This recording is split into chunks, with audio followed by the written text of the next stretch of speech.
While the United Nations sounding the alarm after Thursday's announcement by Germany's interior minister that he was also reaching out to the Taliban, this to facilitate the deportation of Afghans.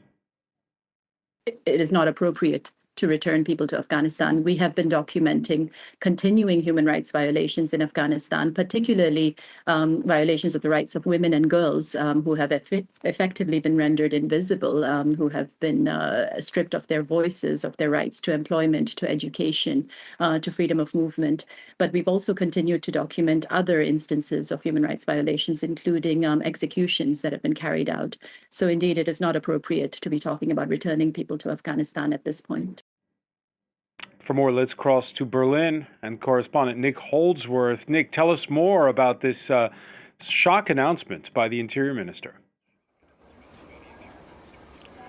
This is all part of the current politics in Germany with the rise of the far right, now the second largest party in Parliament, in the Bundestag, the AfD, Alternative for Deutschland.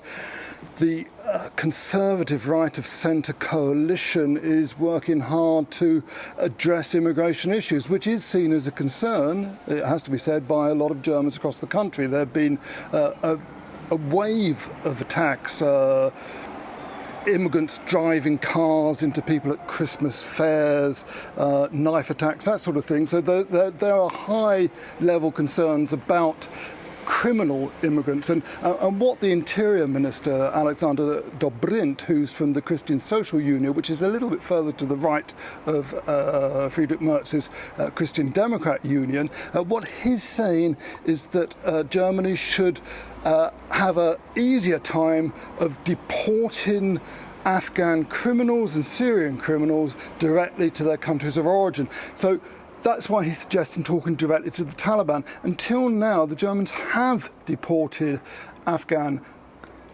convicted of crimes in Germany to Afghanistan, to Kabul, but that's been done with the facilitation of Qatar, which has been the mediator. And what Dobrindt is saying is that he wants to work directly with the Taliban without having to go to the mediator all the time. He's saying that that is really not a long-term solution to this problem.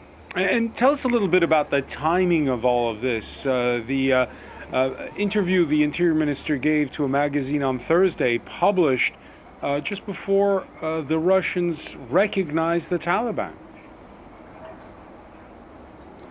I think it would be fair to say that the German announcement has nothing whatsoever to do with Moscow's recognition of the Taliban. The Russians have been caught in the Taliban for some time. Indeed, in the months preceding my departure from Moscow, when the war in Ukraine started, when Russia attacked Ukraine 3 years ago, there were Taliban conferences. I went along. I talked to Taliban ministers.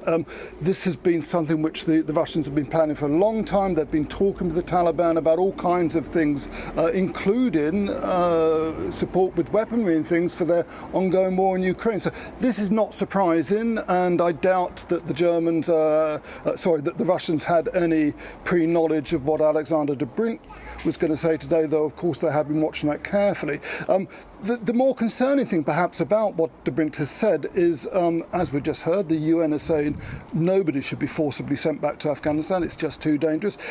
The Germans are also saying that they're no longer going to accept Afghan nationals who helped German organisations that were in Afghanistan before the withdrawal of Western forces. That's been a big issue back in the UK, and that could also be a big issue in Germany, because that's basically abandoning people that were helping the Germans when they were part of the international contingents and agencies helping the Afghan before the Taliban came back and took power again.